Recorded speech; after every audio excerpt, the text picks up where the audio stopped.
চলে আসলাম একটি ভিডিও নিয়ে। বন্ধুরা, আজকে আমি খাসির মাংস রান্না করব, তো ওটা পুরো রান্না আপনাদেরকে দেখাবো। তো এই যে আমার 300 গ্রাম এখানে খাসির মাংস আছে, তো আমি ভালো করে ধুয়ে নিয়েছি। আজকে একটু হাড় দেখে মাংস নিয়ে এসেছি, তো ধুয়ে নিয়েছি ভালো করে। তো আমি এই যে লোড়া বাটায় আজকে মশলা বেটেছি, এখানে জিরা বেটে রেখেছি পাটার উপরে। এই যে এই জিরাটা আমি দিয়ে দেবো, একটু জিরা বাটা। আর এখানে আছে এই যে লঙ্কা বাটা, এখানে আদা রসুনের পেস্ট বেটে রেখেছিলাম, ওটা দিয়ে দিলাম। এখানে আমি 2টা পেঁয়াজ কুচি কুচি করে কেটে রেখেছি, তো আমি এভাবে করে ভেঙে দিয়ে দিলাম।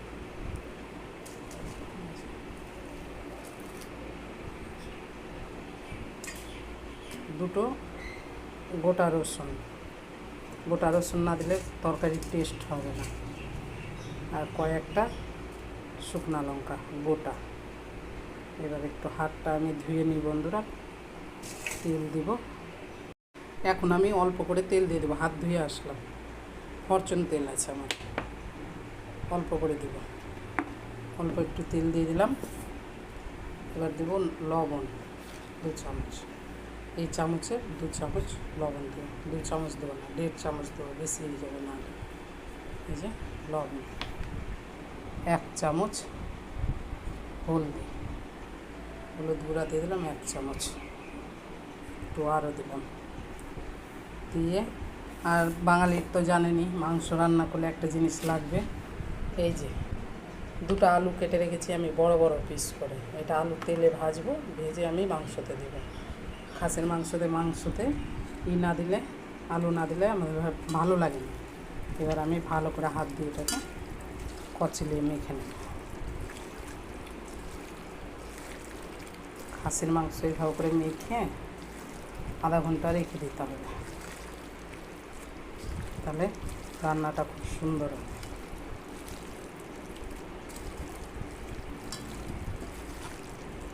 আমি তেলটা কিন্তু এখন কম দিয়েছি, একটু আমি তেল পরে থেকে দিব, ওই জন্য আমি পুরো রান্নাটা কড়াইয়ে করব, আমি প্রেসারে করব না। গরম খুব, তো ওই জন্য একটু মশলা কম দিয়েছি বন্ধুরা। আমি মাংসতে ভাববে যে মাংসতে মশলাটাই নিয়ে বেশি, কিন্তু আমি আমাদের বাড়িতে অত মশলাটা পছন্দ করে না, কম পছন্দ করে, অল্প মশলাতে খাবারটা বেশি ভালোবাসে, ওই জন্য আমি মশলাটা কম দিয়েছি। আমার মাখানো হয়ে গেছে, মাখিয়ে নিয়েছি আমি মাংসটা। এবার আমি হাত দিয়ে একটু জলের মধ্যে দিয়ে দেবো। কড়াই বসিয়ে দিয়েছি বন্ধুরা, এবার আমি তেল দেব। আলুটা ভেজে নেব আগে।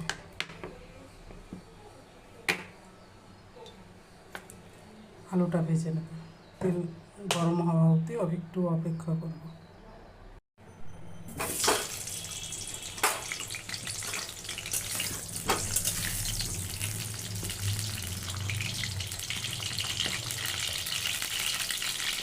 আলু ভাজা হয়ে গেছে বন্ধুরা, উঠিয়ে দেবো এখানে।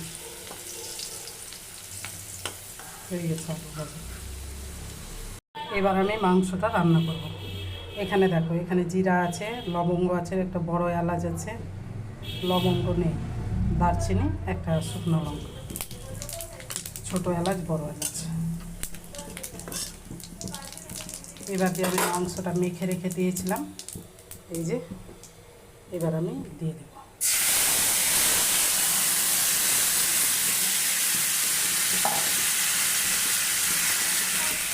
এবার আমি ঢাকা দিয়ে আমি 1 ঘন্টা ধরে রান্না করব।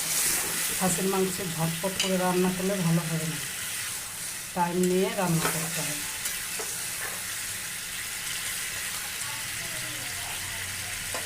এবার আমি ঢাকা দিয়ে দেবো, ঢাকা দিয়ে এবার আমি ভালো করে কষিয়ে নেব তরকারি। মাংস কষানো হয়ে গেছে, এবার আমি জল দিয়ে দেবো। আমি আধা ঘন্টা ধরে এই মাংসটাকে কষাচ্ছি, তো ভালো একটা স্মেল বেড়ে যাচ্ছে। আর একটু কষিয়ে, তারপরে দেখছেন তেল চলে এসেছে উপরে, তার মানে মাংসটা আমার ভালো করে কষানো হয়ে গেছে। এখন বন্ধুরা কষানো হয়ে গেছে, এবার আমি জল দেবো, কেন মাংসর নিচে একটু লেগে আসছে। আমার মাংস পুরো কষানো হয়ে গেছে।